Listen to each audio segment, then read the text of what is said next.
भारतीय सेना का वो मिशन है जिसमें पाकिस्तान के भीतर 300 किलोमीटर अंदर घुसकर 11 एयरबेस को तबाह किया गया, 9 आतंकी ठिकानों को ध्वस्त किया गया और 150 से ज्यादा आतंकवादी मारे गए। इस ऑपरेशन की पुष्टि भारतीय सेना के अधिकारियों ने की थी, किसी बीजेपी के प्रवक्ता ने नहीं।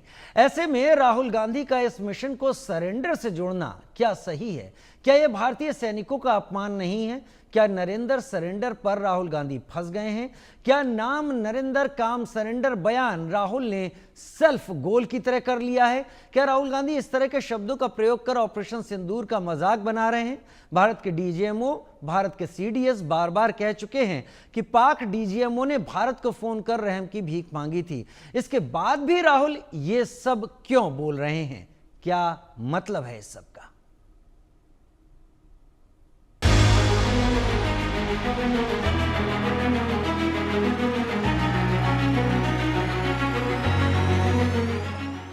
नरेंद्र सरेंडर पर फंस गए राहुल गांधी। क्या राहुल बोल रहे पाकिस्तान की बोली? नाम नरेंद्र, काम सरेंडर, बयान क्या राहुल का सेल्फ गोल है? कांग्रेस सांसद राहुल गांधी मोदी सरकार को घेरते घेरते ऐसी बयानबाजी कर बैठते हैं जिसकी वजह से वो अक्सर घिर जाते हैं। अब ऑपरेशन सिंदूर को लेकर राहुल ने नरेंद्र सरेंडर कहा तो फिर से सवाल खड़े हो गए। उधर से ट्रंप ने एक इशारा किया, फोन उठाया, कहा मोदी जी क्या कर रहे हो?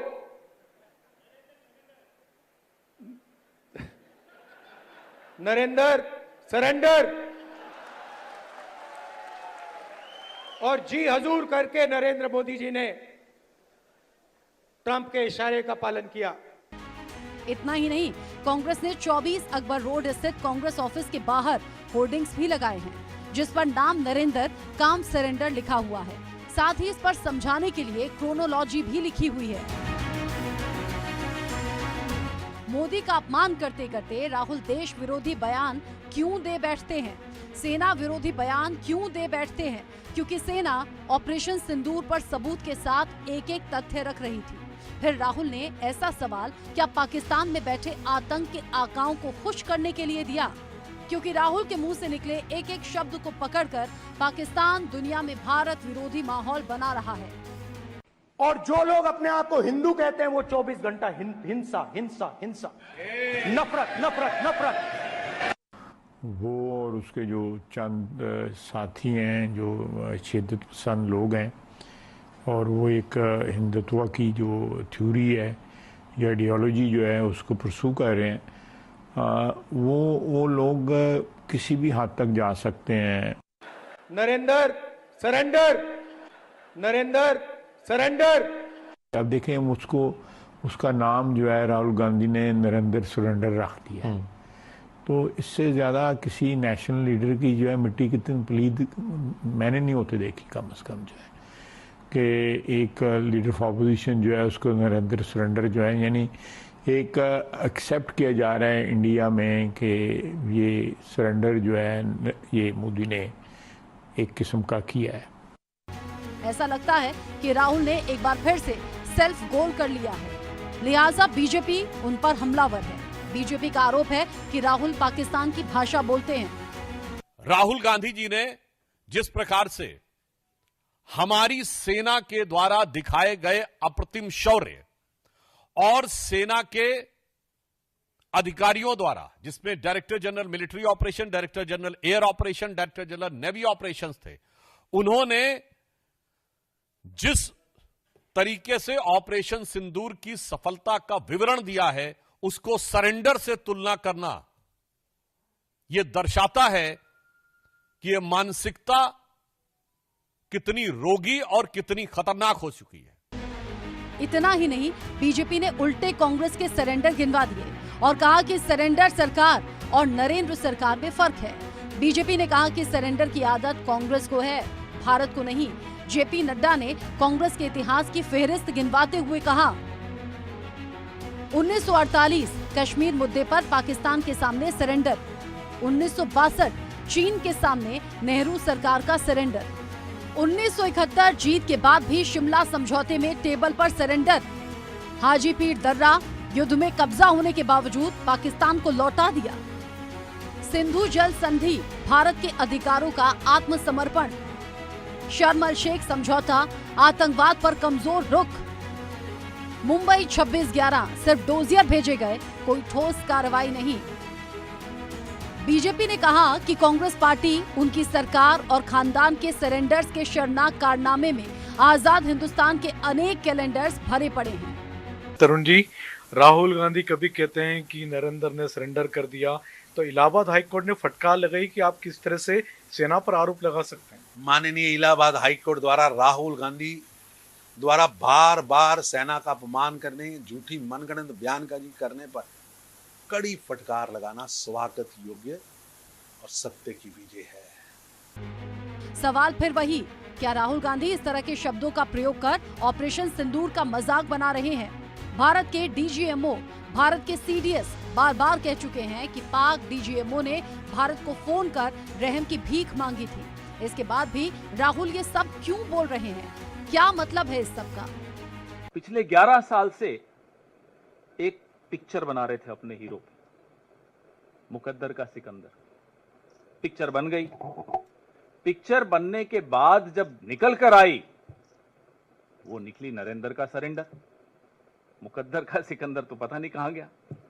और नरेंद्र का सरेंडर जो आप बार बार देखते हैं, भक्तों को अब जाकर दिख रहा है। कई भक्त अब बेचारे हताश भी हो गए, निराश भी हो गए, सोशल मीडिया से दूर भी हो गए, व्हाट्सएप में ग्रुप छोड़ रहे हैं। हमें समझ में आता है उनका दर्द। राहुल के नरेंद्र सरेंडर वाले बयान पर दुनिया में पाकिस्तान को बेनकाब करने वाले सर्वदलीय प्रतिनिधि मंडल के सदस्य और कांग्रेस नेता सलमान खुर्शीद ने भी जवाब दिया और कहा, लोकतंत्र में ये सामान्य बात है। पार्टियां विरोध करती हैं, हम पार्टी के साथ हैं। कांग्रेस पार्टी लगातार हमला कर रही है प्रधानमंत्री पर, उनको नरेंद्र सरेंडर कह रही है, फिर वो लगातार फॉरेन पॉलिसी को भी फेल्ड पॉलिसी बता रही है, फिर यहाँ तक भी कहा जा रहा है कि आखिर यूएस ने क्यों मीडिएट किया, जैसे यूएस प्रेसिडेंट डोनाल्ड ट्रंप ने क्लेम किया। जो भी हम कह रहे हैं वो हम कह रहे हैं, वो हमारी पार्टी की राय है, हमारी पार्टी की पोजीशन है। पार्टी से हम लोग सब जुड़े हैं, हमारी सब की पोजीशन वही है जो पार्टी की पोजीशन है। अब इसका कोई जवाब दे सकता है तो दे, नहीं दे सकता है तो मान जाए कि हम जवाब नहीं दे सकते हैं। लेकिन सच्चाई ये है कि जब पार्टी इंटर पार्टी का मामला आता है और पार्टी वर्सेस पार्टी का मामला आता है तो हम तो पार्टी के साथ ही रहेंगे ना, और कहाँ जाएंगे। खैर, सवाल फिर वही, क्या फ्री स्पीच की कोई सीमा नहीं है? क्या सेना के पराक्रम पर भी सवाल खड़े किए जा सकते हैं? क्योंकि पाकिस्तान ने खुद माना है कि भारतीय सेना ने 300 किलोमीटर घुसकर उसके 11 एयरबेस को तबाह किया, 9 आतंकी अड्डों को ध्वस्त किया, 170 से ज्यादा आतंकी मारे गए। पाकिस्तान तो रोते रोते दुनिया को बता रहा है कि भारतीय सेना ने हमला करके सब कुछ तबाह कर दिया। लेकिन राहुल गांधी देश के सरेंडर की बात कर रहे हैं। राहुल जी, ये सरेंडर नहीं, सर्जिकल स्ट्राइक है। Bureau report, India news. हंगामा है क्यों बरपा? अभी भारतीय राजनीति के सभी चर्चित राजनीतिक दल एक सुर होकर विदेशों में जाकर भारत सरकार की कार्रवाई पर विदेशों में अपने वक्तव्य दे रहे थे। तमाम सरकारों को बता रहे थे भारत ने जो किया किन पैमानों पर किया है। लेकिन जब आंतरिक राजनीति आती है, सभी आजाद है, सभी स्वतंत्र हैं, और तब इस तरीके के हमले होते दिखाई पड़ रहे हैं। दो खास मेहमान मेरे साथ इस वक्त जुड़ रहे हैं चर्चा में। दोनों का स्वागत करता हूं। चरण सिंह सप्रा, प्रवक्ता कांग्रेस, मेरे साथ इस वक्त जुड़ गए, बहुत स्वागत है आपका। और प्रदीप भंडारी, प्रवक्ता बीजेपी फायरब्रांड, आपका भी बहुत स्वागत है प्रदीप भंडारी। एक एक करके हम बात करना चाहेंगे। पहले चरणजीत सिंह सप्रा, आपका ही रुख कर लेते हैं। बड़े सवाल उठ रहे हैं राहुल गांधी के इस कोट अनकोट को लेकर। मेरा सवाल नहीं है, मेरी एक कोशिश है इसके तल में जाने की। नेता प्रतिपक्ष हैं राहुल गांधी और देश के प्रधानमंत्री हैं नरेंद्र मोदी। नेता प्रतिपक्ष से प्रधानमंत्री के लिए ऐसे सतही शब्दों की उम्मीद ना करना तो एक उम्मीद हो सकती है। क्या ये एक राजनीतिक सोची समझी चाल है आप लोगों की, या फिर ये यूं ही निकल गया? देखिए राजीव जी, सर्वप्रथम तो मैं ये कहना चाहूंगा कि सेना के शौर्य और सेना के पराक्रम पर किसी ने सवाल नहीं उठाया है, और हमने जो भी डीजीएमओ ने कहा है हमने उसको मान्य किया है। जब से 22 अप्रैल से ये पहलगाम की घटना हुई और ऑपरेशन सिंदूर चला, कांग्रेस पार्टी ने ये डिक्लेयर किया और हमारा सीडब्ल्यूसी का रेजोल्यूशन था कि हम सरकार के साथ में खड़े हैं। लेकिन जब से ये युद्ध विराम हुआ है तब से ऐसे प्रश्न चिन्ह उठने लगे हैं। और मैं आपको यह भी कहना चाहूंगा कि नरेंद्र मोदी जी को सवाल पूछना मतलब ऐसा नहीं है कि हम सेना को सवाल पूछ रहे हैं या देश को सवाल पूछ रहे हैं। Narendra Modi is not India, India is not Narendra Modi, ये आप पहले जहन में रख लें। तो आप भी याद कर रहे हैं आपका पुराना इतिहास, Indira is India, India is Indira. नहीं, वो तो तब के नेतृत्व ने वो शीर्षक दिया था, लेकिन आज ऐसी परिस्थिति है कि नरेंद्र मोदी जी ने जहां जहां पर गलतियां की, और ये भारत के संविधान में 140 करोड़ जनता जो है, हर एक नागरिक को हक है कि वो अपने प्रधानमंत्री को सवाल पूछ चरण सिंह जी, एक बीच में राइडर के साथ मैं एक बात रख दूं, क्योंकि मैं मौका पहले आपको खुल कर दूंगा। आप ये कह रहे हैं आप डीजीएमओ को मानते हैं। डीजीएमओ ने कहा कि दोपहर में फोन आया पाकिस्तान डीजीएमओ का, और उसके बाद उन्होंने बात की कि we want to make a stop over here, खत्म करना चाहते हैं इसको। फिर राहुल जी का यह बयान क्या राजनीतिक लाभ लेने की कोशिश है? मैं आपको कतई रोक नहीं रहा, आप राजनीतिक पार्टी है, लाभ ले सकते हैं, लोकतांत्रिक देश है। नहीं, देखिए, डीजीएमओ की स्टेटमेंट पर कोई सवाल नहीं हम उठा रहे हैं। सवाल इस पे उठ रहा है कि जो युद्ध विराम हुआ उसका पहला डिक्लेरेशन ट्रंप ने क्यों किया, यह पहला सवाल है। वो हमारे डीजीएमओ से पहले ट्रंप ने डिक्लेयर किया। उसके बाद में सवाल आता है कि अगर आपने युद्ध विराम किया है तो युद्ध विराम कोई शर्तों पर होता है, क्या आपने बिना शर्त के किया है? क्यों नहीं नरेंद्र मोदी बताते कि भाई किन शर्तों पर आपने युद्ध विराम किया है? देश जानना चाहता है ये सब। और फिर ट्रंप पिछले 22 दिनों के अंदर 11 बार ये कह चुका है कि मेरी वजह से ये सीज फायर हुआ है, ये युद्ध विराम हुआ है। इतना ही नहीं, उसके वाणिज्य सेक्रेटरी ने तो कोर्ट के अंदर एफिडेविट दिया है, प्रूफ दिया है, और उसमें लिखा है कि भारत और पाकिस्तान के युद्ध का युद्ध विराम राष्ट्रपति ट्रंप की वजह से हुआ। तो भाई नरेंद्र मोदी जी इसके ऊपर सरेंडर क्यों हैं? भाई आप चुप क्यों हैं? उत्तर दीजिए कि भाई आपने शिमला एग्रीमेंट को क्या नजरअंदाज किया? और फिर ट्रंप ने जब भारत और पाकिस्तान को हाइफनेट किया, एक बराबरी पे रख दिया, तो नरेंद्र मोदी जी क्यों सरेंडर है? आप क्यों चुप हैं भाई? ये सवालात हैं। हम ये पूछ रहे हैं कि जब लगातार कहीं ना कहीं हमारे देश को थोड़ा सा नीचा दिखाने का प्रयास हो रहा है, ट्रंप हमारे साथ में खड़ा नजर नहीं आ रहा है, ट्रंप हमारे स्टील के ऊपर टैरिफ लगा देता है, आप कुछ नहीं बोलते हैं। वो एप्पल कंपनी को और टेस्ला कंपनी को कहता है कि आप भारत में प्रोडक्शन नहीं करोगे। नरेंद्र मोदी जी मुंह में दही जमा करके बैठते हैं। ट्रंप जो है वो अपने वाणिज्य मैं समझ गया इन सारी चीजों पर, लेकिन आपके स्टेटमेंट को, राहुल गांधी के स्टेटमेंट को अगर ख्वाजा आसिफ कहते हैं कि इससे बड़ी बेइज्जती भारत में और कुछ नहीं हो सकती, तो आप एज देते हैं अपने एडवर्सरी को कि वो भारत की राजनीति का इंटरनेशनल प्लेटफॉर्म पर मजाक उड़ाए। चरण जी, नहीं, देखिए, पाकिस्तान का प्लेटफॉर्म कोई इंटरनेशनल प्लेटफॉर्म नहीं माना जा सकता। अगर आप मानते हैं तो मैं ये कहना चाहूंगा कि जयशंकर का जो वो बयान था कि at the start we informed Pakistan military, वो भी पाकिस्तान की टीवी चैनल पर चला है, उसके ऊपर डिबेट हुआ है। अगर आपको नहीं पता तो मैं क्लिपिंग आपको भेज दूंगा। नहीं, ठीक है, वो मेरे पास है। मतलब आप ये कहना चाहते हैं कि बयान भी तो इंटरनेशनल, राहुल जी ने जिन शब्दों का चुनाव किया वो सही है, आप ये कह रहे हैं?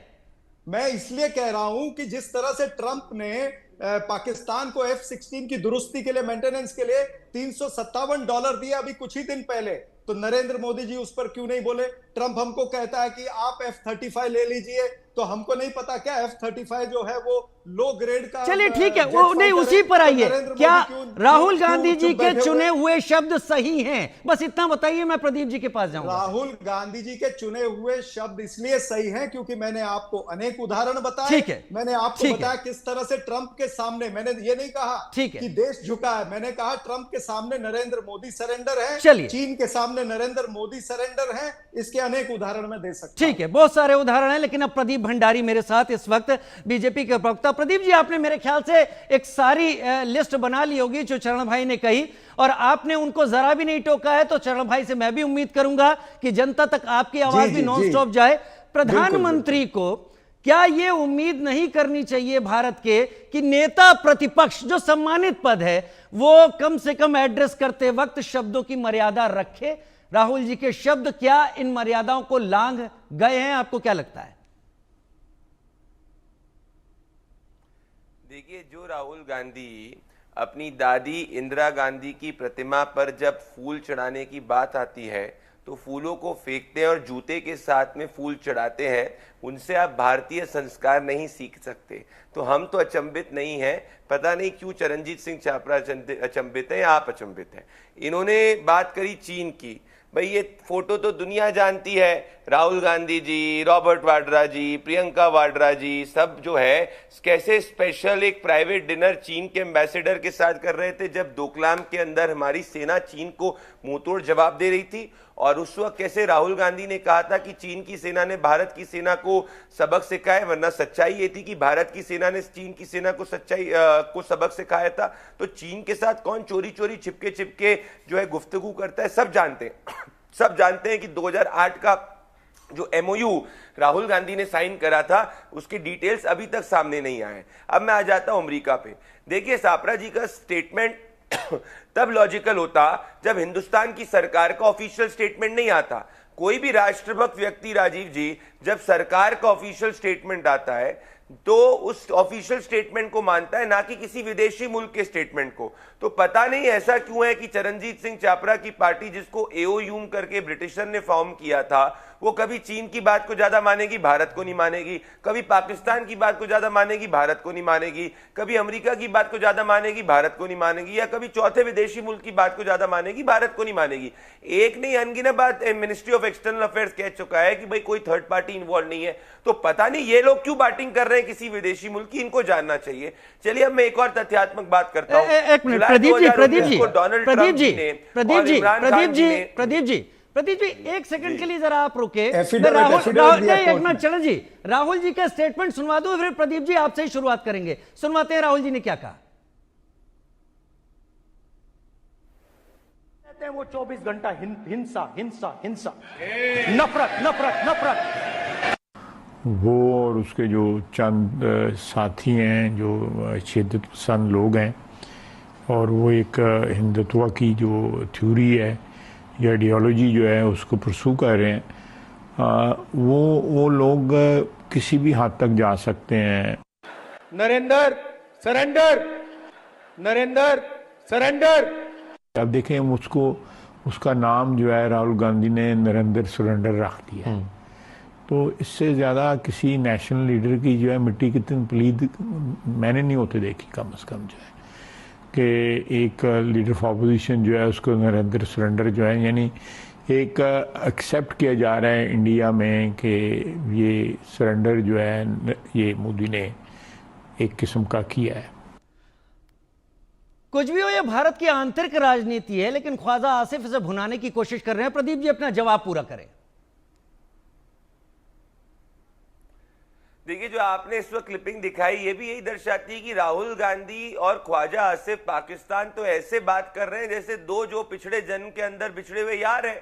और हमेशा ऐसा क्यों होता है, हाफिज सईद राहुल गांधी को एंडोर्स करे, ख्वाजा हाफिज राहुल गांधी को एंडोर्स करे, पाकिस्तान का मंत्री राहुल गांधी को एंडोर्स करे, पूरी पाकिस्तान चाहे कि राहुल गांधी को प्रधानमंत्री बनना चाहिए, मोदी जी से घबराते।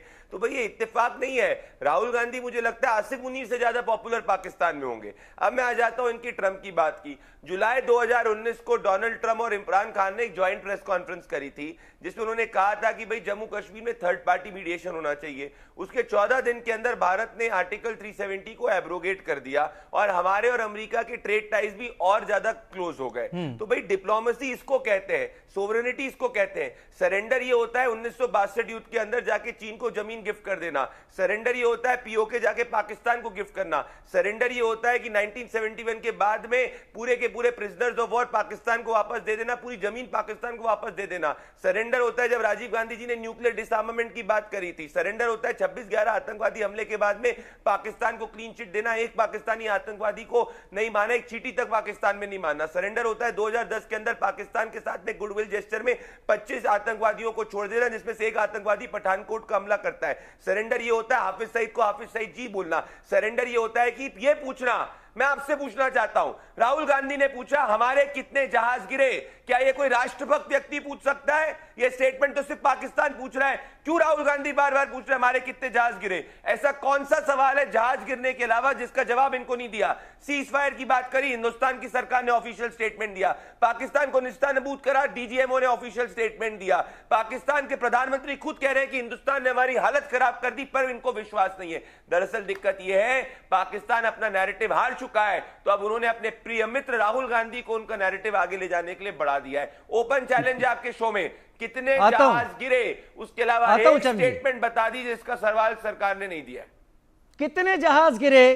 आप लोग इस पर फोकस करते करते चरणजीत सापरा नरेंद्र सरेंडर पर आ गए हैं। इस पे मेरी तरफ से कोई एतराज नहीं है। आप बहुत पुराने राजनीतिक दल है भारत के, और दूसरा सरकार में बैठा हुआ दल है, लेकिन क्या हम शब्दों के चयन की मर्यादा राजनीति में बरकरार नहीं रख पाते, या फिर आपको लगता है कि इससे बेहतर चयन हो नहीं सकता था? चरण जी, देखिए, ऐसा है कि आपने भी देखा होगा पिछले कुछ दिनों के अंदर 2-3 गंभीर प्रश्न इस सरकार पर उठे हैं। हमारे एयर चीफ मार्शल ने प्रश्न उठाया कि हमें जो चीजें हैं वो समय पर नहीं मिलती है। ये बहुत बड़ी बात है जो किसी एयर चीफ मार्शल ने पहले कभी नहीं कही है। और हमारे जो सीडीएस है, हमारे सीडीएस ने जो बातें कही हैं, चाहे वो ब्लूमबर्ग के सामने कही या जो भी, उन्होंने इस चीज को एडमिट किया। ये नहीं कि कितने गिरे वो इंपॉर्टेंट नहीं है, उन्होंने कहा, लेकिन कहीं पर हमारी चूक थी, हमने दुरुस्त की है, उन्होंने कहा है। तो कहीं ना कहीं जो बात सरकार छुपाना चाहती थी वो सीडीएस के जरिए से बाहर आई है, और इसी तरह के प्रश्न जो है वो विपक्ष भी पूछ रहा है। ये सरेंडर की बातें करते हैं और ये कहते हैं कि कांग्रेस जब प्रश्न पूछती है तो हम सेना के विरोधी। चरण जी, राजनेता सरेंडर नहीं करते हैं, सरेंडर सेनाएं करती हैं, तो आपको भी पता होगा। और इस शब्द का जो असर है वो वहीं जाता है जहां जा रहा है। नहीं, कहीं नहीं जाता है। ये आपकी सोच है। राहुल गांधी जी ने सीधे कहा है कि नरेंद्र सरेंडर, उन्होंने ये नहीं कहा भारत सरेंडर, उन्होंने ये नहीं कहा इंडिया सरेंडर। देश का प्रधानमंत्री अगर सरेंडर कर रहा है तो मैसेज के क्या मायने? तो साथ में नहीं, ये आप गलत नैरेटिव ले रहे। मैंने आपको इतने सारे उदाहरण दिए, मैंने पहले ट्रंप के, अब मैं आपको उदाहरण दे देता हूं चीन के। आता हूं प्रदीप जी। मैं इतनी बात खाली पहले जोड़ना चाहता हूं कि ये कहते हैं, हम कोई सवाल पूछे तो कहते हैं कि सेना के खिलाफ बोल रहे हैं। जो इन्होंने इतने सारे सवाल कांग्रेस की सरकारों पर लगाए, 1948 का, 62 का, 71 का, तो क्या वो तब चरण जी, ये पैमाना कहां से है कि चलिए बकौल आपके बीजेपी ने गलतियां की तो आप भी गलती करेंगे? नहीं राजीव जी, अब आप सप्लीमेंट्री क्वेश्चन पूछने हैं ना, तो आराम से मुझे हर 10 सेकंड में मत टोकिए ना, मेरा उत्तर तो पूरा हो जाने दीजिए ना। बोलिए सर, बोलिए। मैं आपको भी समझ रहा हूं, सुनिए मेरी बात। और जिस तरह से चीन की मैं बात करना चाहता था, हम क्यों कहते हैं चीन के सामने ये सरेंडर है? चीन के सामने इसलिए सरेंडर है क्योंकि चीन ने हमको धमकी दी कि ब्रह्मपुत्र का पानी वो कम कर सकता है। नरेंद्र मोदी जी चुप है। चीन ने रेयर अर्थ मटेरियल्स का इंपोर्ट बंद कर दिया, प्रधानमंत्री जी चुप है।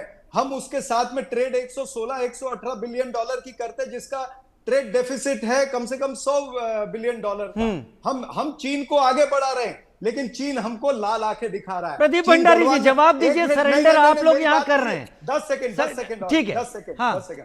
देखिए, चीन हमारे 20 जवानों को शहीद कर देता है गलवान में। प्रधानमंत्री कहते हैं सब चंगा सी, ना कोई गुस्सा था, ना कोई गुस्सा है। चरण सिंह जी, इतना तो मुझे भी पता है कि चीन आज तक स्वीकार नहीं कर पाया। मेरे पास समय कम है सर। नहीं, 1 मिनट। और जिस तरह से इन्होंने फोटो दिखाई, मैं भी दिखा सकता हूं। ये कौन है भाई? ये अमित शाह जी चीन की डेलीगेशन के साथ क्या कर रहे हैं, ये बताइए मेरे को।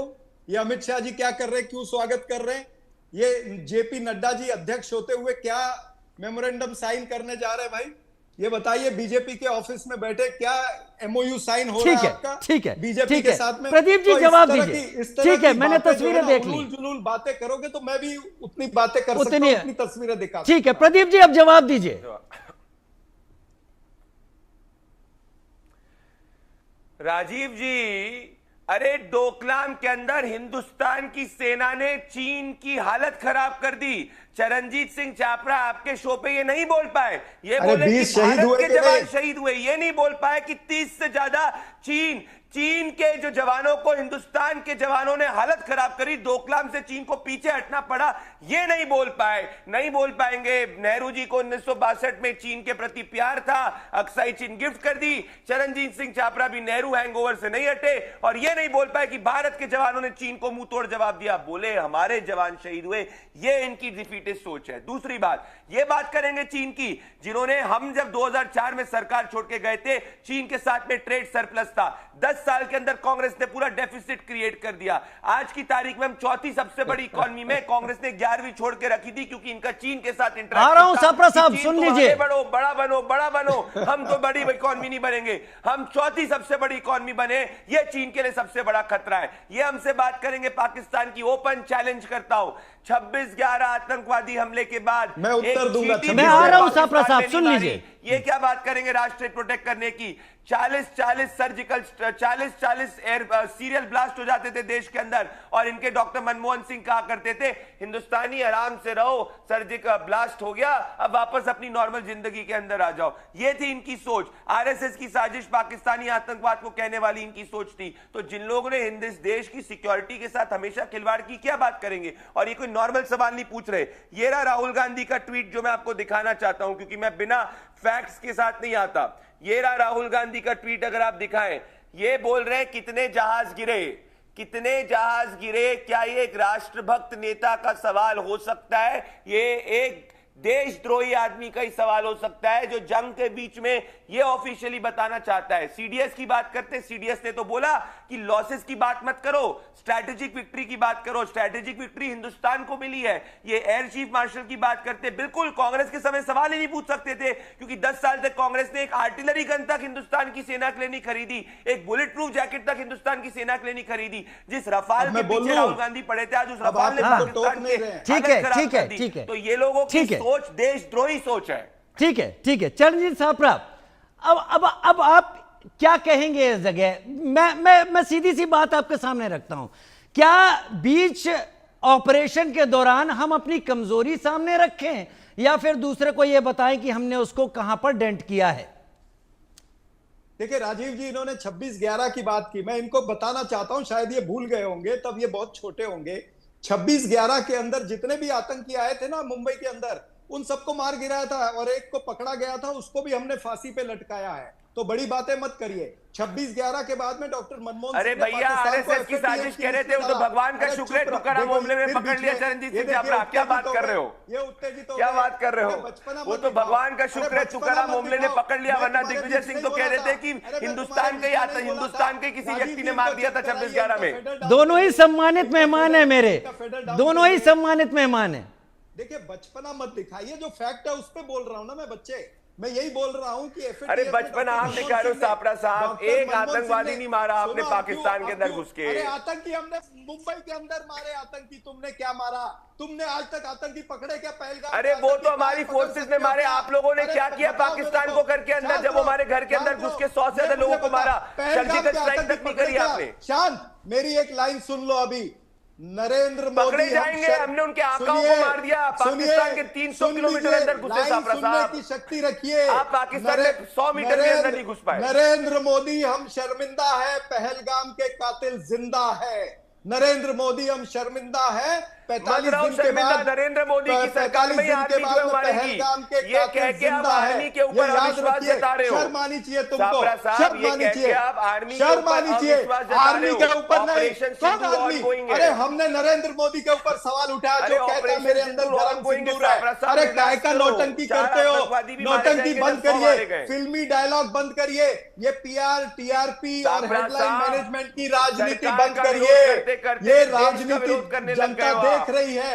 आप तो समझदार व्यक्ति हो, आप तो एक देशभक्त आदमी हो सापरा साहब। आप कैसे राहुल गांधी का समर्थन करने लग गए? तुम्हारा ठोक तंत्र यहाँ नहीं, पाकिस्तान तंत्र में मत विश्वास करो सापरा साहब। आप देशभक्त आदमी हो, परंतु राहुल गांधी देश के गद्दार है, ये आप भी जानते हो। शर्मिंदा है और पहलगाम के कातिल कोई नहीं, सिर्फ राहुल गांधी शर्मिंदा है क्योंकि पाकिस्तान की हालत छोड़ दो। सब गद्दार तुम हो। राहुल गांधी क्यों गद्दार हो ये भी पाकिस्तान की हालत बताता हूं क्यों गद्दार हो। क्योंकि आपने आईएसआई को रेड सापरा कार्पेट साहब, वेलकम दिया। दुनिया आप जानती है इसलिए गद्दार गद्दार आप लोग हो। आप नवाज आप शरीफ के जानते हो घर पर टू एंड हाफ बिरयानी फ्रंट वॉर खाने के के लिए अंदर बर्थडे गद्दार आप मनाने लोग के हो। लिए सापरा इसलिए साहब, गद्दार कब तक हो। आप कब तक इसलिए आसिफ मुनीर गद्दार हो पाकिस्तान की क्योंकि बैटिंग करते अजहर रहोगे। मसूद को आप एक छोड़ने के लिए आतंकवादी कन्नार बता गए दो थे, जिसको आपने इसलिए आप सर्जिकल गद्दार स्ट्राइक हो। करके 26/11 भारतीय में मारा जनता हो, पार्टी मैं का मान गद्दारी जाऊं। का इतिहास ओपन है। चैलेंज। सावरकर से लेकर के श्यामा अरे प्रसाद आप लोग मुखर्जी से पैसे लेकर लोग के थे, मोरारजी अरुणाचल देसाई प्रदेश के अंदर सड़क तक ये नहीं बनाते गद्दारी थे का चीन के इतिहास डर से। भारतीय क्या जनता पार्टी सापरा का साहब, है। क्या करोगे? गद्दारों किससे बात करोगे? सापरा देश के साहब, गद्दार आप लोग तुम नहीं हो। सुधरोगे। मैंने गिना दिया 3 बार गद्दार, जनता ने बताया सावरकर कि गद्दार, देशद्रोही पार्टी मैंने को गिना दिया सबक श्यामा सिखाया, पर प्रसाद नहीं मुखर्जी सुधरोगे। गद्दार, कैसे सुधरोगे? मोरारजी देसाई गद्दार, मैंने कैसे गिना करो? दिया कि अरे अटल बिहारी श्यामा वाजपेयी प्रसाद ने लाहौर मुखर्जी बस है तो चलाई, बंगाल आज जो गद्दार है। हिंदुस्तान का हिस्सा और है। नरेंद्र जवाहरलाल मोदी नेहरू का गद्दार बस है, चलता जो तो देश जैसे से पीओके गद्दारी कर पाकिस्तान रहे को हैं, दिया था, जो देश ठीक के वैसे सामने ही जो है बंगाल देश का के सामने बंगाल के अंदर चुप जो करके बैठे, पार्ट है वो ट्रंप जाके के सामने पाकिस्तान को चुप दे करके देते। बैठे हैं, चीन के सामने चुप करके शर्म बैठे हैं, आनी इसको चाहिए गद्दारी सापरा कहते हैं। साहब आपको। तुमको शर्म आज- आनी चाहिए। आज आप मेरे ख्याल से गद्दार का नहीं, मेरे सरदार ख्याल तुम से हो। आप दोनों गद्दारों के आप सरदार दोनों तुम आप हो। दोनों सम्मानित प्रवक्ता हैं। चरणजीत सिंह सापरा साहब, प्रदीप भंडारी, एक मिनट, प्रदीप भंडारी जी, चरण सिंह सापरा साहब, मैं हाथ जोड़ता हूं। सापरा साहब, मैं उम्मीद कर सकता हूं कि आपके शब्द मर्यादाओं को नहीं लांघेंगे। आप देश के प्रधानमंत्री को गद्दार कह रहे हैं, ऑन एयर कह रहे हैं, ये राजनीति हो सकती है, लेकिन मेरे राहुल गांधी को गद्दार कह सकता है? देश का प्रधानमंत्री का इंसान नहीं है। ठीक है, प्रदीप भंडारी, का प्रधानमंत्री बायोलॉजिकल है। ठीक है, सुन तो लीजिए। अब सापरा साहब एक एक करके सुन लेते हैं। अरे प्रधानमंत्री मोदी जी घर के अंदर घुस के पाकिस्तान को मारते हैं, घर के अंदर घुस के। आप लोग नहीं आ पाते, आप लोग तो जाकर चीन के साथ एमओयू करते हो, पाकिस्तान के साथ हाफिज सईद को हाफिज सईद जी बोलते हो। छोड़िए तुम्हारा इतिहास, तुम जाकर अरे के ना हो अडानी ने पाएगा, वहां पर जिन्ना ना हो की पाएगा मजार पे साहब, माथा ना हो कौन टेका पाएगा। था? आज जिन्ना की आपको मजार और पे अगर माथा पाकिस्तान को टेका कोई था सुन ले आंखें बंद अडवाणी करके तो ने। लगेगा। याद मैं रखिए, कहता हूँ अडवाणी ने सापरा साहब, राहुल जिन्ना गांधी की को बोलो मजार पर पाकिस्तान माथा में टेका चुनाव था कि लड़े, नहीं टेका था? ज्यादा वोट जाओ मिल तुम जाएंगे भी टेको, भैया। जाओ तुम भी टेको। जिन्ना की मजार पे अरे अडवाणी ने मैं कह माथा रहा टेका हूँ था ना? सापरा साहब, और क्या कहा था? भैया आप तो जिन्ना घर के अंदर सेक्युलर घुस के है। मारते हैं, जिन्ना सर्जिकल सेक्युलर स्ट्राइक है, करी, किसने कहा था? बालाकोट करी, अरे जिन्ना पहलगाम के सेक्युलर बाद किसने में कहा था? पाकिस्तान के क्या लाहौर करी? तक घुस के इतने मारा। लोग मर गए। अरे न्यूक्लियर बोगी को पहलगाम खत्म के किया, नहीं हो कातिल पाएगा जिंदा सापरा है। साहब, पहलगाम आप लोगों के से नहीं हो कातिल पाएगा। जिंदा है। आप तुम्हारे लोग से बस नहीं हो एक पाएगा। काम करो, तुम लव लेटर accountability लिखो set नहीं कर पाकिस्तान को, सकते। क्योंकि लव पूरा लेटर तुम्हारा पाकिस्तान बाप जो है लिखता है। वो ये दुआ ध्यान कर रहा है कि रखिए। राहुल प्रधानमंत्री नरेंद्र बन मोदी जाए, जी ने और लव पूरा लेटर हिंदुस्तान इमरान ये खान कह के रहा है समय लिखा था। 2029 में भी मोदी जी ध्यान चाहिए। ये रखिएगा। फर्क है भाई, इस बात को ध्यान रखिएगा। अरे वो इमरान खान को, वो इमरान खान भी कह रहा है कि भाई सीखना चाहिए तो पाकिस्तान को प्रधानमंत्री मोदी जी से नेशन फर्स्ट करना चाहिए। उसकी हालत खराब कर दी हमने, ख्वाजा हाफिज की हालत खराब हो गई, अब शहबाज शरीफ की हालत खराब हो गई, आसिफ मुनीर की हालत खराब हो गई, राहुल गांधी की हालत खराब हो गई। पता नहीं आप सब में क्या राय है सापरा साहब, कुछ तो बात है। अच्छा, एक एक करके मैं सवाल आप दोनों से पूछता हूँ, एक एक करके सवाल पूछता हूँ, एक एक करके चरण भाई, प्रदीप भाई, एक एक करके सवाल पूछता हूँ। प्रदीप, एक मिनट, चरण भाई एक एक करके सवाल पूछा। प्रदीप भाई, आपको क्या लगता है, राहुल गांधी ने एक नैरेटिव सेट करने की कोशिश की है इस बीच में, ये मानते हुए कि ऑपरेशन सिंदूर में सरकार होने के नाते आप लोग एक एज ले गए, क्या नैरेटिव सेट किया है वोटर के सामने? नैरेटिव राहुल गांधी सिर्फ पाकिस्तान में सेट करते हैं। देश की जनता ने ये सर्जिकल स्ट्राइक के प्रूफ मानने वालों को सिर्फ विपक्ष में बैठाया है, और ये देशद्रोही लोग जो पूछ रहे हैं कितने जहाज गिरे, जो कह रही है कि हमारी सेना ने सरेंडर किया, ये हमेशा विपक्ष में बैठेंगे, क्योंकि इनका दिल पाकिस्तान के लिए धड़कता है, ना कि हिंदुस्तान के लिए। इसीलिए इन्होंने पाकिस्तान के पे सर्जिकल स्ट्राइक 26/11 आतंकवादी हमले के बाद नहीं करी, और पाकिस्तान को क्लीन चिट दे दी। मैं सापरा साहब के एक अच्छे आदमी है, परंतु वो राहुल गांधी के क्या मैसेज चरणजीत सापरा और सबको कि देश के खिलाफ बोलो तभी कांग्रेस में रहोगे। इसीलिए सापरा साहब विवश है देश के खिलाफ बोलने के लिए, बोलना चालू कर देंगे देश के खिलाफ। जवाब, सेना का सरेंडर किसने नहीं कहा? नरेंद्र मोदी सरेंडर है, ये हम कह रहे हैं, और हम उदाहरण के साथ कह रहे हैं। अरे आपकी फॉरेन पॉलिसी फेल हो गई। आज कहां है सारे? अजरबैजान जो है पाकिस्तान के साथ, तुर्की पाकिस्तान के साथ में, हाँ, चीन पाकिस्तान के साथ में, रशिया उसके साथ में डील कर रहा है, टाटा स्टील, इनको चाहिए, देखो इनका दिल सामने आ गया, इनका दिल सामने आ गया, इनको ये फिर बीच में बोला, इसके पास उत्तर नहीं है ना, सुनने की क्षमता नहीं है, प्रयोग कर रहे हो आप, अरे सुनने की क्षमता नहीं है। थोड़ा सा सम्मान दे के बात करें, वो भी बीजेपी के प्रवक्ता हैं। तुम्हारे बीच में नहीं बोला शब्दों का, इसीलिए इनको जमानत, इसीलिए इनकी जमानत जब्त होती है। मैं तुम्हारे बीच में नहीं बोला था क्या? सुनिए बोलिए, बोला था क्या? बोलिए, आप अपना आपा मत खोइए, बोलिए सारप्रसाद साहब, बोलिए। मैं आपकी इज्जत करता हूँ, आपके कितने भी खराब निकृष्ट शब्दों का प्रयोग करिए, बोलिए। आपा नहीं खो रहा हूँ, बोलो। मैं ये कह रहा हूँ कि तुम विदेश नीति में फेल क्या हो गया साहब? आज तुम्हारे साथ में ना तो कोई पड़ोसी देश है, ना श्रीलंका है, ना नेपाल है, ना मालदीव्स है, ना कोई और है, और जितने बाकी के भी देश है। IMF का लोन कैसे मिल गया पाकिस्तान को भाई? जब आप वहां पे थे, आप खाली एब्सटेन कर गए, क्यों नहीं आपने नेगेटिव वोट डाली? जबकि आपने नेगेटिव वोट जिम्बाब्वे के खिलाफ डाली थी और यूक्रेन के खिलाफ रशिया ने नेगेटिव वोट बीते दिनों में डाली है, तो भारत को क्या काट गया भाई? और जब हम देखते हैं कि IMF का लोन पाकिस्तान को मिलता है और भारत चुप करके रहता है, तो क्या नरेंद्र मोदी सरेंडर नहीं है? इसको क्या आप कहोगे भारत सरेंडर है? नरेंद्र मोदी सरेंडर है, चीन के सामने सरेंडर है, ट्रंप के सामने सरेंडर है। पाकिस्तान को IMF लोन मिल जाता है, वो सरेंडर रह जाते हैं। इसके बाद में और कितने? अब मेरे पास समय नहीं है, लेकिन प्रदीप भंडारी लास्ट रिएक्शन दीजिए और समाप्त करूं। ये मैं वापस से आपको कहूंगा, ये इनको पढ़ के तो नहीं आते हैं। जब हिंदुस्तान ने IMF के ऊपर पाकिस्तान को पूरी तरीके से एक्सपोज करा, वो ये नहीं पढ़ेंगे। मैं आपसे वापस से मूल प्रश्न लाना चाहता हूं। मूल प्रश्न क्या है? पूरा यूरोपियन यूनियन हिंदुस्तान के साथ में, पूरी दुनिया यूएस के से पूरी दुनिया जो है हिंदुस्तान के साथ में, पाकिस्तान, चीन और टर्की आइसोलेट है, इसीलिए कांग्रेस पार्टी को चिढ़ महसूस हो रही है। अरे सापरा साहब, कॉमन सेंस रखो। $800 बिलियन वर्ल्ड बैंक से हिंदुस्तान को मिला है, $800 बिलियन कुछ तो पढ़ के आओ सापरा साहब। सापरा साहब, पता नहीं आपको इतनी दिक्कत क्यों हो रही है? पाकिस्तान आइसोलेट है, पाकिस्तान के अंदर घुस के मार दिए। मैं समझ गया, सापरा साहब को दिक्कत यही है कि आसिफ मुनीर, राहुल गांधी और शहबाज शरीफ, ये तीनों इस बात पे घबरा चुके हैं कि लाहौर के अंदर घुस के मारा गया। आपको जितने निकृष्ट शब्दों का प्रयोग करना है, मैं अंतिम बहस नहीं जाने दूंगा। आप दोनों सम्मानित मेहमान हैं मेरे लिए, आप दोनों का शुक्रिया अदा करूंगा। लेकिन जाहिर सी बात है, ये सब चर्चाओं के केंद्र में अब रहने वाला है। कांग्रेस इस बात को सेट करना चाहती है, बीजेपी कांग्रेस का इतिहास सामने रखना चाहती है। तय करना जनता को है, कौन सही कौन गलत। बहुत धन्यवाद।